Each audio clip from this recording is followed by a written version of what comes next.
Hi, my name is Melissa and welcome back to my channel. So today I'm going to be giving you details on certain documents that you would find in a sale and purchase transaction. So if you're interested in knowing what I think is super important in this signing and in this closing, please keep watching. Okay, so now that awkward intro is over, I am going to start with the seller's closing statement, which is comparable to the borrower's estimated closing statement that you can find in a refinance. So all of the forms that you're going to find in here are example sheets, so they may have different names or blank spaces, and that's because they're not real from a real package. But this is something similar that you will find in your purchase and sale package, okay? So this is the seller's closing statement, and here you're going to find key things like the commission, how much they're going to pay in commission, right? Home warranty. Miscellaneous is going to list things like natural hazards report, termite inspection and repairs. This one doesn't have that type of stuff, but if you ever are looking for things like that, which is key things that most sellers or buyers are looking into, you will find that under the miscellaneous in the description of the grant deed. This is something I usually let the signers look over as I collect things and get things in order, because usually they want to make sure that all of the numbers line up with what they've been told. So the next thing I'm going to move on to is the supplemental joint escrow instructions.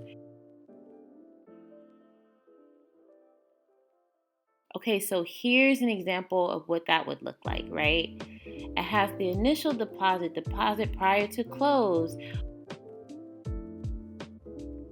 It has a lot of details that is important to both the seller and the buyer, right? So usually they both have to initial, as you can see at the bottom. But you have to pay attention to detail when it comes to this particular document, because buyers and sellers have specific portions that they may have to sign under, in addition to both of them having their initials on the bottom of each page. So we're just going to keep scrolling.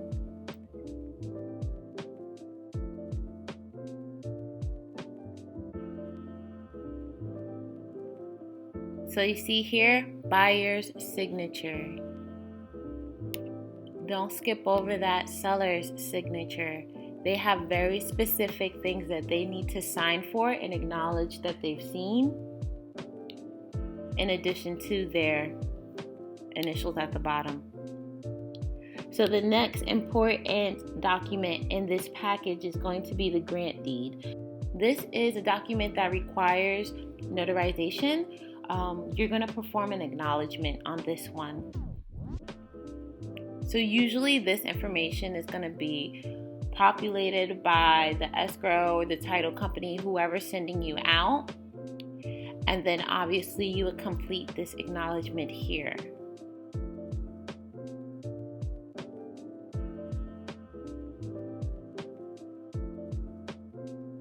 Okay, this is just your regular acknowledgement that you would find in a refi, or just your basic acknowledgement form, right? You're going to have your state, your county, the date, right? The person who is the signer, and then you're going to print your own name as the notary public, sign your name, and then you do your stamp, right? And you put the date of your expiration for your commission. The next key document that I want to talk about is the certification for no information reporting on the sale or exchange of a principal residence. That is a mouthful. This document is extremely important to the seller. So you're just going to have them fill it out from top to bottom. They're going to have their name, their address, their taxpayer ID number, forwarding address to where they're going to move, because they're selling this home, right? They're going to check off everything that's applicable to them. You really need to make sure that they don't skip anything on this. Then they're going to sign and date. you as the notary, you will not do this because you are not the office, right? You're just the closer. Okay. So the seller's affidavit of non-foreign status, right? This is super important. This is basically saying, hey, the seller is a citizen of the United States, because if they weren't, then they would have different tax withholdings. And I'm pretty, I've never ran into this situation where they had different documents, but I'm assuming that if there was a person who was not a citizen of the United States, but they own property here, they wouldn't even have this paperwork because it wouldn't be applicable to them. Now, if you're a real estate agent or an escrow agent, or you work at a title company, you can correct me if I'm wrong, but that's what I understand this to be, right? I did pull this off the internet, so this has a signature. I don't know how they put that on the internet with this real information. This is like, wow. Anyways. So at the bottom, as you can see, there's only one signature on it, and there's no buyer signature on it because, like I said in my previous video, because of COVID, usually the closing agent, the signing agent, the loan signing agent, they're going to represent only one side because everybody's not meeting up together because of COVID restrictions. So this is honestly not uncommon. Okay, and then the last thing I want to go over is the homeowner's policy of title insurance. This is an affidavit, so this is something that you're going to perform a jurat on, which means you're going to have to administer an oath. This is legally binding. This whole contract is legally binding, but as a jurat, you do have to administer an oath. So just make sure that you do that when you bring up this sheet. In a purchase loan, this is honestly easier than a refi because there's only 2 pages that you have to stamp. With the purchase, you just really have to make sure that people see and sign initial every line that they're supposed to, and that if they have any questions, that you can just pull out the document that can answer that, or if you have the number of the escrow, the title, the agent, whoever sent you out, that they can answer those questions for you, that'd be great.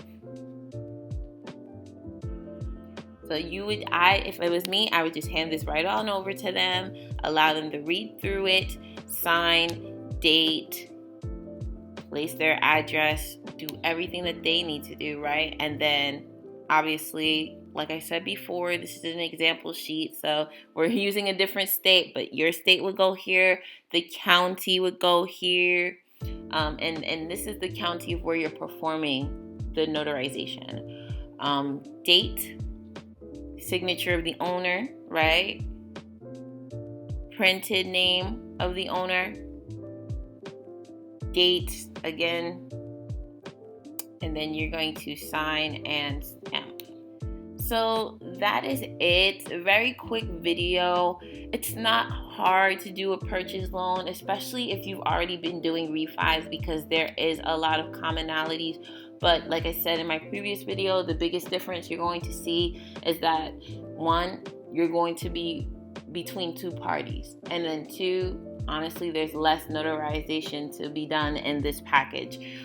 Please be sure to like, comment, and subscribe, and thank you for watching this video. Bye.